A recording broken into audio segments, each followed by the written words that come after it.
Eh bien bonsoir à toutes et à tous, c'est Taka et aujourd'hui comme vous pouvez le voir on se retrouve pour une vidéo IRL, donc ma vidéo unboxing justement de ma nouvelle souris. Donc on va faire une petite comparaison de la boîte parce que du coup je me suis pris une Logitech G502 comme vous pouvez le voir, hein. Voilà, je vais vous faire comme pour le casque un petit review de la boîte. Voilà, la boîte se présente comme ça, donc c'est la version SE Hero, donc avec les nouveaux capteurs Hero. Et du coup, la Silver Edition, hein, donc grise et noire. Voilà, donc le capteur Hero, le Lighting, 16 000 de TPI montant. Voilà.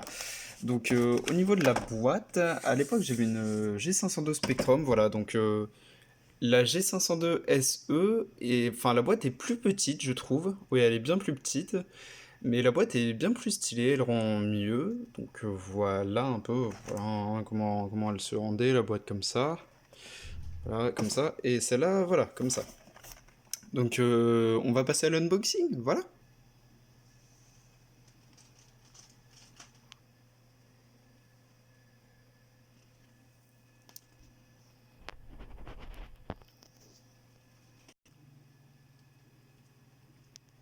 Du coup, j'ai commencé à ouvrir la boîte. Alors, voilà, donc on va sortir la souris. Et attendez, tac, voilà. À une main, c'est un peu compliqué, désolé, hein, comme d'habitude. Bon, je vais le faire en off. Voilà, donc une fois la souris, la boîte se présente comme ça fait un peu, enfin c'est un peu moins imposant que l'ancienne. Et à l'intérieur, ok, il y a les petits trucs, attendez, tac, que je galère à sortir. Il y a le petit fascicule Play Advance que j'ai déjà ici, hein, bien évidemment, donc je suis full Logitech. Bon, je peux pas vous le remontrer, voilà, de toute façon c'est ça. On s'en fout. Et il y a, ok, un petit sticker Logitech G. Ok, stylé, pas mal, ça rend bien. Et voilà. Donc la souris se présente comme ça. Donc on va l'ouvrir. Tac, voilà. Ok. Ah. Ok, pas mal. On va la sortir. Tac, donc. La boîte se présente comme ça, donc avec les petits fascicules pour les drivers et tout. Et ça, voilà, le poids. Parce que, voilà, il y a quelques poids justement programmables. Enfin, la souris de base, voilà, se présente comme ça, du coup, attendez, je vais vous faire des plans de coupe.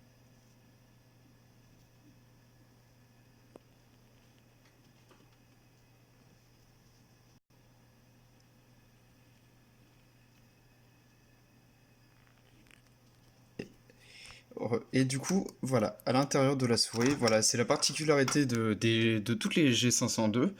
Il y a, enfin, on peut ajuster justement les poids. Il me semble que les poids, enfin, un seul poids fait 3, bah attendez, c'est marqué. Voilà, c'est marqué, je sais pas si vous arrivez à le voir, 3,6 grammes. Voilà. Voilà, c'est marqué ici, 3,8. Ok, 3,8, autant pour moi. Et du coup, ils peuvent se mettre comme ça à l'intérieur, du coup, pour augmenter bah, le poids de la souris, tout simplement. Donc voilà, pour l'instant, moi je sais que sur mon ancienne G502, j'avais mis tous les poids pour qu'elle soit bien lourde et que ce soit bien pour aim. Donc voilà, les poids se mettent comme ça, hein, tac, voilà. Je vais y faire en off de toute façon. Ok, donc heureux. Maintenant, voilà, la souris se présente comme ça, avec tous les poids. Ouais, elle pèse un peu son poids, hein. Enfin, elle pèse, j'ai l'impression, un tout petit peu plus lourd que les anciennes G502. Donc, moi, pour ma part, la prothèse Spectrum. Donc, on va y refermer. Attendez, tac, ça se referme. Parce que, ah non, c'est juste que j'ai pas bien mis un poids. Attendez, je vais y faire en off. Voilà, donc là maintenant c'est bon, les poids sont mis, donc elle est comme ça. Je vais vous montrer un peu, voilà, la souris. Donc il y a deux boutons sur le côté, là, deux boutons du coup programmables. Le petit truc viseur, il me semble que c'est pour tout ce qui est FPS et tout, donc pas pour Minecraft.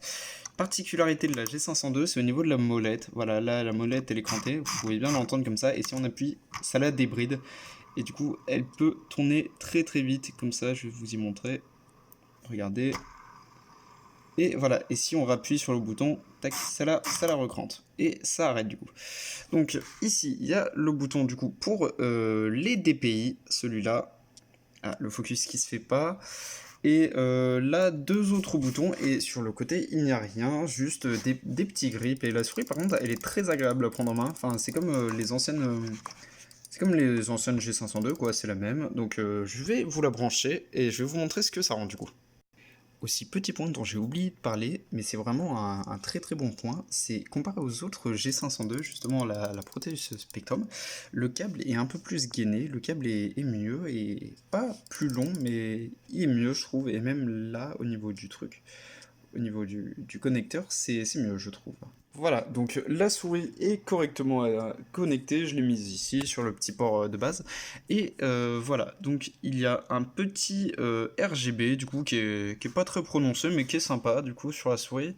Alors, tac, je vais m'occuper des DPI et je vais mettre le DPI au minimum. Voilà, attendez, voilà, normalement quand on règle les DPI, enfin, ça change de couleur ici. J'ai pas l'impression que ça le fasse. Ok, bah je vais juste du coup lancer mon Logitech G-Hub et du coup pour vous montrer comment ça rend. Donc voilà, là ça lance et ok, la souris est connectée. Donc voilà, là c'est le téléchargement des drivers et je vous reprends quand c'est tout bon.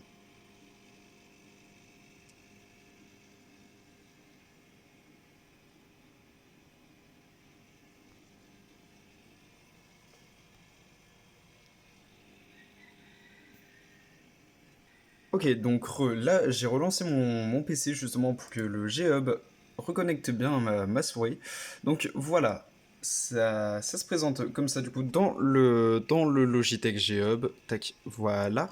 Ici il y a la fréquence du coup de défilement du coup pour la souris. Donc si vous vous y mettez au minimum comme ça, voilà. Vous avez compris, de toute façon vous n'êtes pas stupide. Ensuite, il y a le système de macros, du coup, pour toutes les souris. Moi, je vais pas du tout en mettre parce que je joue pas avec les macros. Et ici, il y a la sensibilité. Donc, moi, voilà, je joue avec une très petite sensi. Donc, je vais mettre 1200, voilà. Peut-être descendre même juste à, par exemple, comme mon ancienne souris, 600. Quoique 600, c'est pas beaucoup. Je vais mettre 1200. 1200, ça me paraît bien. Voilà, enfin quoique 1300, voilà, et je baisserai un petit peu ma sensi en jeu. Donc voilà.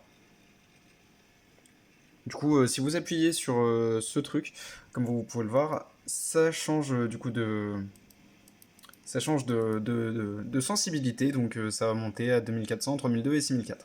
Je vous déconseille de mettre 6004 parce que justement pour des jeux de précision où il faut beaucoup aim, ça ne sert littéralement à rien. Donc voilà. Je pense qu'on a fait le tour. Je vais juste faire un petit speed test, enfin un petit click test, KOI, comme ça, pour les petits fanatiques, quoi. Pour ceux qui aiment bien, donc voilà.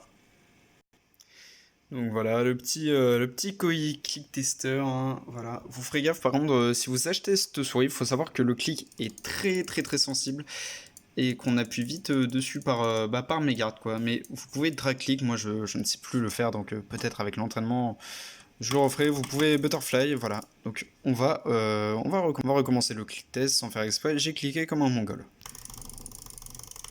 Ça fait longtemps que j'ai pas de jitter click avec une vraie souris, donc je vais sûrement avoir un clic un petit peu pété, voilà. Ce sera pas du tout le même enjeu, je galère à cliquer, bon. C'est pas du tout représentatif, voilà. Du coup, sur ce, j'espère que cette vidéo unboxing vous aura plu. N'hésitez pas à me dire ce que vous en avez pensé, si vous comptez acheter la même souris ou pas, justement, parce que je vous ai pas parlé du prix. Elle vaut en ce moment aux alentours des 40-45 euros sur Amazon, c'est discount et tout. Donc voilà, si vous hésitiez à l'acheter, eh bien foncez. C'est Logitech, donc c'est une très très bonne marque, très qualité. Moi j'ai tout, du coup là je suis actuellement full équipé chez eux. C'est parfait, j'ai jamais eu de problème avec eux, ils sont très gentils, même en privé, ils répondent, voilà. Du coup, sur ce, c'était Taka et à plus, j'espère que ça vous aura plu, n'hésitez pas à lâcher un petit commentaire, un petit like et au revoir.